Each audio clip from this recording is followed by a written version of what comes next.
Hey everybody, Brendan here. Welcome back to. Hey everybody, Brendan here. Welcome back to another London system speedrun game. They're playing d4, d5, so we'll play knight f3, of course, to see what they do. Knight f3 is always a flexible move here. So bishop g4, bishop g4.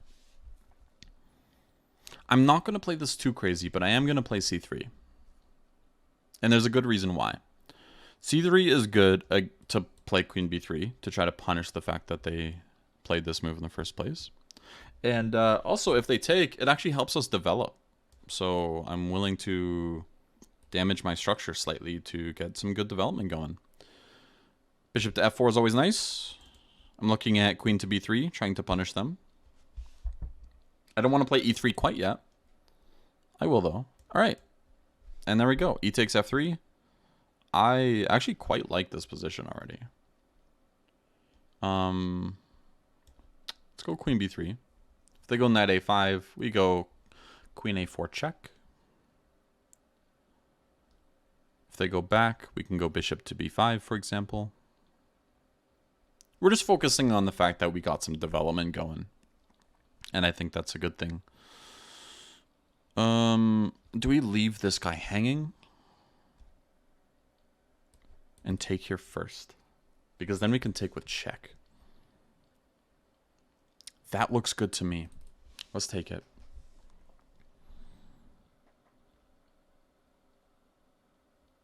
If knight a5, it's important we see the move, not queen b5 check, because c6 would ruin our day and we'd lose a piece. But instead we play queen a6. Very calm. So if bishop takes f4, we can take on a5, and we're okay. We're okay. Life's good.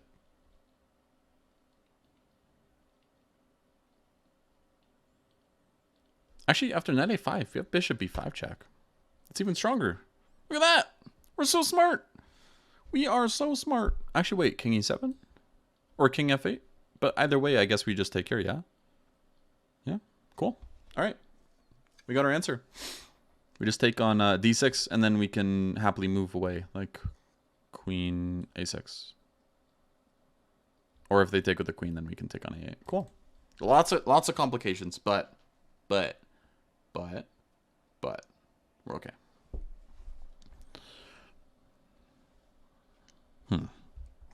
I'm thinking for the first time in 7 years. All right, they take there.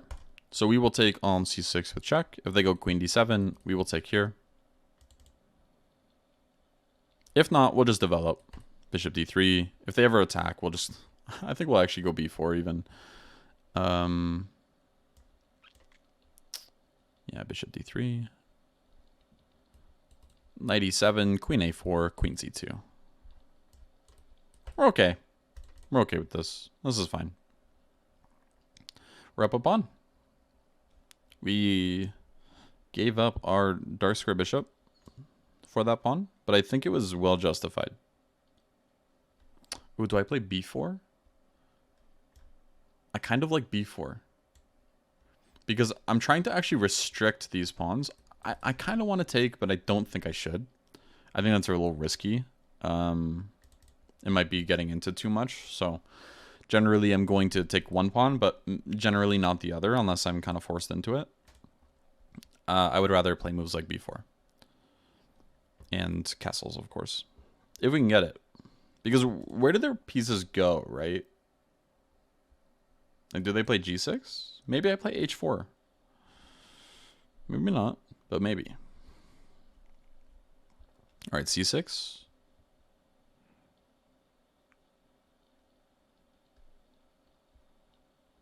I like g3. I'm going to castle, though. Right, this h4 stuff is asking for trouble. For me, I mean. Feels unnecessary.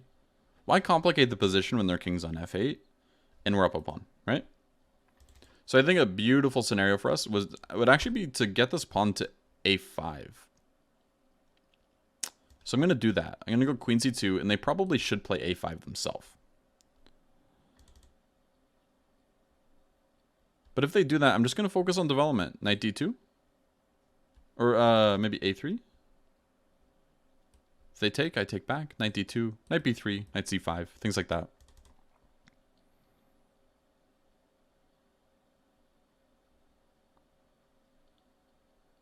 But we'll have to see what they do.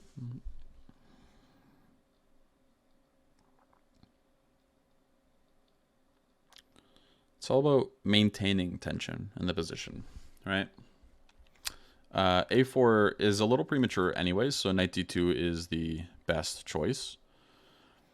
And after knight b3, covering a5 where it's no longer possible, then a4, a5 makes sense. And if we can get this in, it's just one of those things that's just hard to look at. Like it's just rough, right? We can always threaten b5, we can always threaten c4 in the future, but it's up to us really to make a change. To make a change for the better or worse. And now that a5's covered, a4 is looking tempting.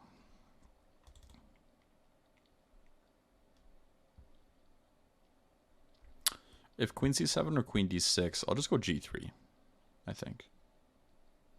Right, this pawn will be hanging. I don't really want to go h3, because that weakens dark squares, even if it's just very slight. But g3 covers more dark squares. We can also fianchetto our bishop later on. We probably won't. I think g3 will play king g2 actually, but knowing these things and having that in mind is good. And these double f-pawns are quite reasonable. I can imagine this guy pushing forward, getting more control over e5. Ooh, e5. I'm going crazy, but the square. This is the e5 square. I think we'll do okay. And the goal here is just kind of just to outplay them slowly, right? We don't need to be quick in these positions. We just need to be efficient. Or not efficient, sorry. Efficient actually is really good, but we just need to be safe and secure and solid. Solid is the word I was looking for. Whenever they put a knight on c4, which is kind of their dream scenario, like knight c8, b6, or something like this, we always just want to take it off the board, I think. Because then they're just left with weaknesses. So I'm going to play a4, a5. I'm not really too worried about the e-file yet. But g3 looks like it's going to be good any move now. g3 and f4 actually. Yeah, maybe I'll play that next. g3, bishop moves away, f4. But I gotta just make sure that they don't play bishop c7, a5, which ruins my plan of playing a5 myself.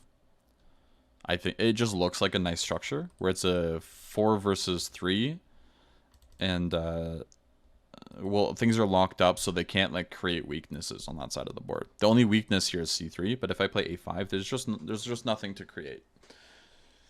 Yeah, g3 looks good. So does king h1. I'm not actually attacking this guy if I play this.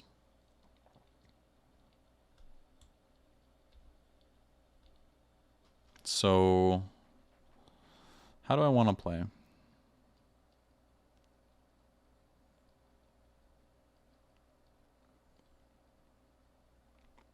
I think by playing knight c5 to d3.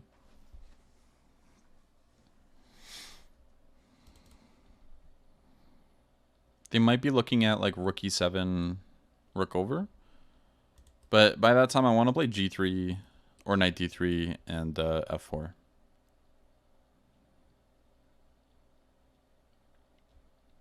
Or just knight d3.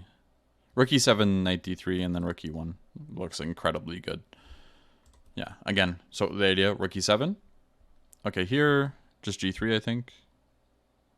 So g3 might be a mistake, is it? g3, queen takes f3, takes. There's actually a perpetual.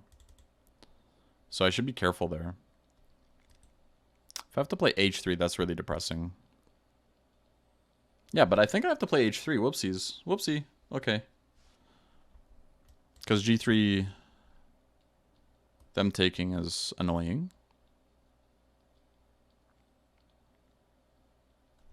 So let's play h3. That's unfortunate, but I think that's okay still. I think it's fine. g5, g4.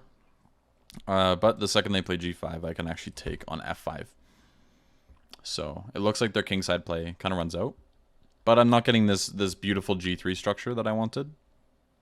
But you know what? Like, we don't need everything in a position to do good with it.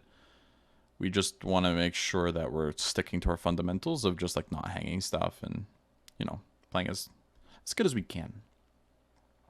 So knight d3 looks good here.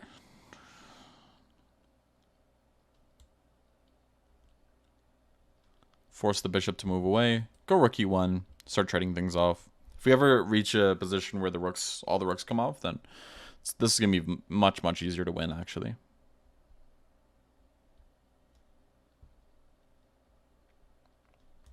Rook e1.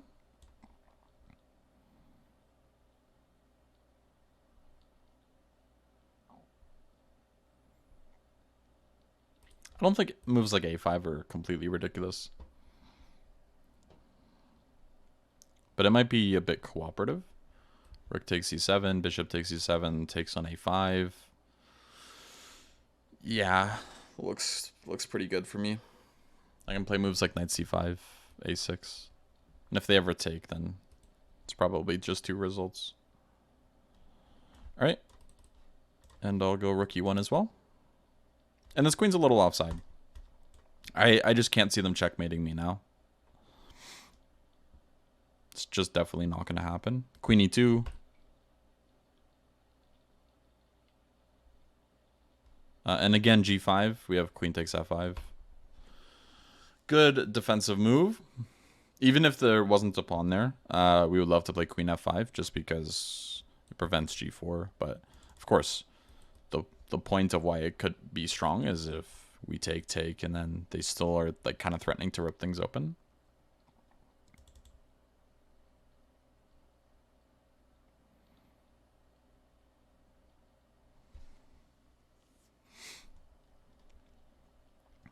They're a bit low on time. Queen g5 makes sense. Could be looking at queen f4. I'm just going to go a5 to find out.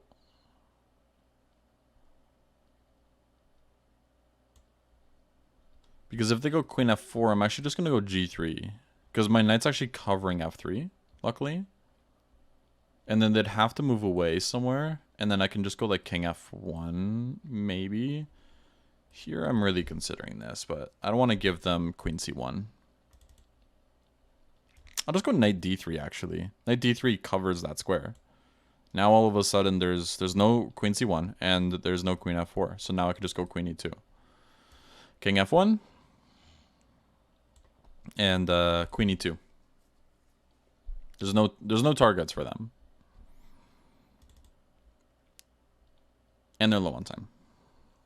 Which does help. For sure. Ooh, I don't know about you guys. I've been tired lately. Less sunlight. You'd expect a guy like me not to get any sunlight, but I still need some sun. Samsung. Buy now. I'm not sponsored. I wish. That'd be cool. I would be sponsored by Samsung. Why not? Okay, now I'll play g3 and f4, probably. And, yeah, good game. So, I think the way we win this position is by bringing our king over, actually, to b3. Playing c4, they take, and then going knight c5. And there's not really a way to prevent us from just winning there. So, yeah. Yeah, I'm drawing a blank as to what they could do. So I do think it's winning. That was still a good game and still something we should discuss. So, idea of c3 is, again, if you move a piece twice, like, think about it like this, right? Your knights take 1 move to develop. They can just jump at the start of the game. But your bishops, they take 2 moves. You need to move a pawn, and then you need to move the bishop, right? These bishops cannot move. You have to move a pawn to move a bishop. So when you play moves like d4 or e4, the reason why they're so effective is because you're developing those bishops as well. Not just controlling the center, which is also just as important. controlling the center, development of pieces. These are all fundamentals, and they work in harmony with each other. If you control the center, naturally you'll just be developing pieces, right? So when I play knight f3, bishop g4, and c3, the idea behind it is I'm trying to play potentially queen b3 to target this weak b7 pawn, newly weakened because there's no bishop on c8. And also, if they take, the problem is they're actually just developing my pieces for me. As you can see, after e takes, they just play 2 moves to develop my bishop. There is a slight drawback, of course. We do have doubled pawns, but these double pawns are not so bad for us. After knight f6, bishop d3, we castle, and things feel extremely comfortable. We get a great position, actually. So keep that in mind when your opponent's trying to take something and you're worried about damaging pawns. It depends on how you damage them, right? Something like taking like this might be a little bit more risky, but here it's actually just as good because, well, you're getting a lot of central control, right? Bishop g2, g6 or something, e4, and wow, it's pretty good. And yeah, but again, since we're just focusing on development and central control, we're getting an advantage without really doing too much, even allowing potential weaknesses. So knight c6, bishop f4, takes, and yeah, things felt pretty comfortable here. I wouldn't say we're like clearly better, but it does feel like, you know, maybe slight. e6, queen b3, rook b8 was best. But yeah, I was just going to continue on with my development here. Bishop d3, castles. I thought things were fine. Maybe because this was kind of like a reverse Carlsbad, we could be in some danger from b5, b4s, like a quasi-minority attack, weirdly. I'm not sure. I don't know. Things still feel fine, though. I think their first mistake came from bishop d6, though, because seeing queen takes b7 instead of defending the bishop, that's easy to miss at lower levels. Yeah, and then, of course, here we're doing all right. So one thing that you have to look at is knight a5, but knight a5, we actually have, it says queen b5 check does work. Wow.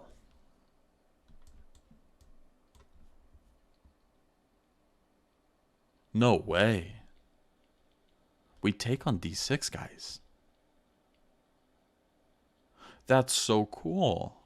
Because takes, bishop takes, there's nowhere to put the queen. You have to block. Wow. I'm not going to see that. I'm sorry, guys. I'm not going to see this. But maybe I should have. But also, this is why in this position, I was actually looking at bishop b5 check, which looked also equally as good. Because the idea was to take, and then after they take, we can play moves like queen a6, and looks like we're okay. So, you know, we castle, bishop e2, queen d3 or something. We can slowly get our pieces to safety. Yeah. That's gonna cover it. I hope you guys enjoyed that cute little opening thingy that I missed with queen takes b7, knight a5, queen b5, c6, and bishop takes d. That's just...